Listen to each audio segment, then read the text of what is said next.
안녕하세요, 권용호입니다. 오늘은 20강 몬테네그로를 살펴보도록 하겠습니다. 치르나고라 이렇게 얘기하죠. 몬테네그로, 마운틴 블랙 마운틴 이란 뜻이 되겠습니다. 지도를 이제 제시했습니다. 왼쪽 지도를 보시면은 포드고리차 이렇게 있고요. 그 밑에 채티네 이렇게 두 개 도시가 나타나 있습니다. 오른쪽 지도는 이제 지난번 시간에 봤던 세르비아하고 몬테네그로, 코소보, 보이보드나 이게 보여 있죠. 몬테네그로하고 세르비아는 상당히 유기적 관계에서 유지되어 왔었습니다. 그 치르나라는 것은 검은 고라, 검은 산 이런 개념이에요. 치르나고라. 그래서 몬테네그로, 블랙 마운틴 이런 뜻입니다. 그 대개 면적은 수도권이 한 10,000제곱킬로 되거든요. 요거보다 조금 높습니다. 13,812제곱킬로 되고요.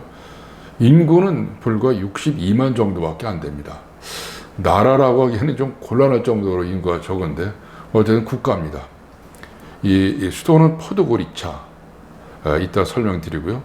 옛날의 수도는 채티네 이렇게 되어 있습니다. 구체적으로 살펴보겠습니다. 원래 이제 검은 산이라고는 검은 산이 있느냐, 이 나라가. 이 로브첸 산이라고 있습니다. 여기 이제 지금 전부 다 그 박리 현상으로 해서 나무가 없어졌는데요. 이게 완전히 뒤집어 써가지고서 검은 산이 됐을 때, 그때 이제 약 13세기 정도에 이 치르나고라 이렇게 이름을 붙였다고 합니다. 9세기에는 두클랴 해갖고서 더 울창한 숲이었었다고 합니다. 그래서 그때 이제 이 몬테네그로라고 하는 검은 선이라고 하는 그 이름이 붙여졌고요. 1878년에 이제 독립을 합니다. 이 1878년이 굉장히 자주 나오는데 나중에 또 설명드리도록 하겠습니다. 1910년에 왕국으로 독립을 했다가 1918년에 유고슬라비아의 한 개 국가로 됐었습니다. 쭉 유지되어 오다가 2003년에서 6년새는 세르비아 몬테네그로 국가연합이 됐다가 2006년에 독립을 했는데 공화국이라는 단어를 빼버렸어요. 2007년부터 공식 명칭이 몬테네그로로 되어 있습니다. 국기를 보면 이제 정체성이 잘 드러나는데요. 이게 사각형의 금태를 들고 빨간색의 직사각형이 딱 들어있습니다. 이게 가운데 몬테네그로 국장이 들어있는데요. 금색 사자 문양은 베네치아의 공화국의 수호성이었던 성 마르코, 이걸 상징했다고 합니다. 몬테네그로가 1797년까지 베네치아 공화국에 속해 있었거든요. 그러니까 국기에 자기 나라가 어느 나라에 속해 있었다, 다른 말로 식민지였다는 것을 나타내는 그 국기도 있어요. 몬테네그로는 이제 그걸 이제 자기 나라 국기로 삼고 있습니다. 산업은 어떠냐? 여타 이 발칸만도 여러 나라처럼 지금 이제 새로운 산업을 일으키기 위해서 노력하는 그런 중이다. 그래서 1인당 GDP가 역시 만불이 되지 않습니다. 그래서 몬테네그로 국립은행이 지금 나와 있는 장면이고요. 옛날에 수도했던 채티네를 잠깐 보겠습니다. 채티네는 여기 이제 석회암 산지 가운데 이렇게 움푹 파 있는 곳인데요. 이 지역이 이제 옛날에 왕국으로서 1910년에 왕국의 수도로 정했었는데 불과 그때 인구가 6,000명 정도밖에 안 됐습니다. 지금은 이제 17,000명 정도 돼서 면적은 서울의 한 1.5배 정도 되는 그런 곳인데요. 1482년에 좀 더 도시다운 특징을 잡다가 1878년에 독립국의 수도가 됐던 곳입니다.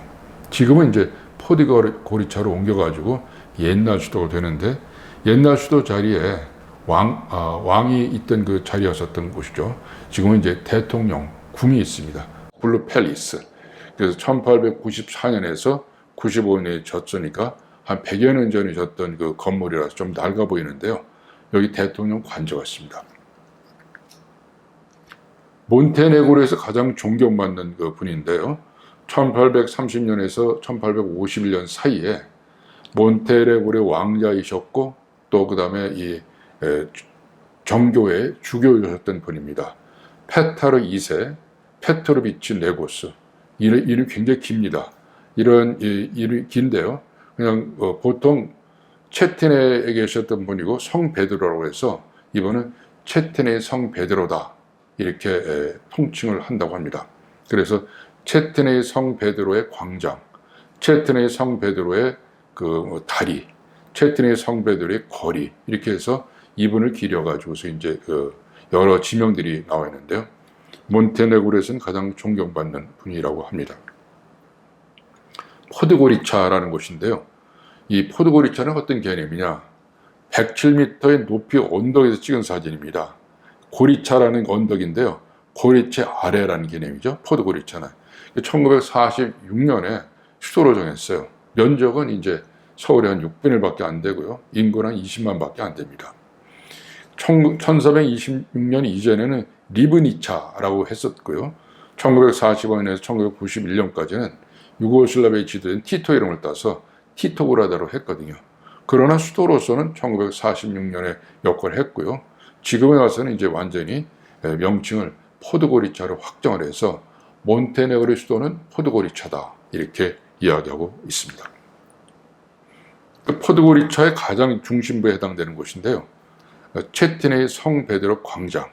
그래서 이제 페타르 분의 존경받는 사람 이름을 따서 이름 붙였어요.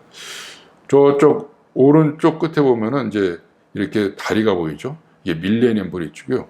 왼쪽에 보면 끄트머리 조그맣게 이제 성당의 그 십자가가 나타나 있습니다. 그걸 클로즈업 시켜서 보면 이게 이제 그 밀레니엄 브리지라고 해서 2005년도에 만들었던 이 몬테네그로 포드고리차로서는 굉장한 그 역사죠. 이렇게 멋진 다리를 만들었고요. 그 다음에 이제 세르비아 정교회 부활 성당인데요. 이 몬테네그로에서는 가장 큰 교회고 아주 웅장한 교회입니다. 93년부터 2013년까지 져서 이 정교회의 이제 그 본교회 성당으로 활용하고 있는 곳입니다. 그 포드고리차에서 가장 넓은 길인데요. 체테네의 성 베드로의 꼭 붙입니다. 체테네의 성 베드로 대로 볼로버드에서 포드고리차에서 가장 넓고 큰 길을 이 정도의 길이 이제 그 포드고리차에서 가장 넓다. 몬테네그로에서 가장 우리가 이제 그 중심적으로 눈여겨 보여지는 것이 교회입니다. 아드리아 연안에 그저 움푹 패여서 들어간 이 지역에다가 교회들을 굉장히 많이 졌어요. 그 9세기하고 10세기, 11세기 이 기간에 걸쳐서 코토로만이거든요. 코토로만의 교회들을 많이 지어서 이게 이제 정교의 어떤 그 중심 역할을 하는 그런 역할을 하고 있습니다. 그 중에서 한 두어 개를 보면요. 페라스트의 성 니콜라스 교회입니다. 아주 이 풍광이 좋고 아드리아의 이 바다를 끼면서 굉장히 좋은 곳에 교회를 지어놨죠. 코토로만, 몬테네그로에서는 가장 이제 사랑받는 해안가입니다. 또 스톤 라이온, 페라스트에 있는 이제 기념적으로 만들어 놓은 것이죠. 몬테네그로는 이제 답사를 갔을 때 이제 한 60여만 원 정도 되고요. 또 면적이 그렇지만은 정교회를 기초로 해서 이 체티네에서 원래 왕국을 만들었다가 사회주의 국가가 되면서 포드고리차를 옮겨서 지금 새로운 산업을 구축하고 또 새로운 그 자본주의 체제로 이행하고 있는 그런 나라 가운데 하나다. 60만 정도 되는 나라다. 이렇게 정리해 볼 수가 있겠습니다. 다음 시간에는 이제 21강 코소보 공화국에 대해서 살펴보도록 하겠습니다. 감사합니다.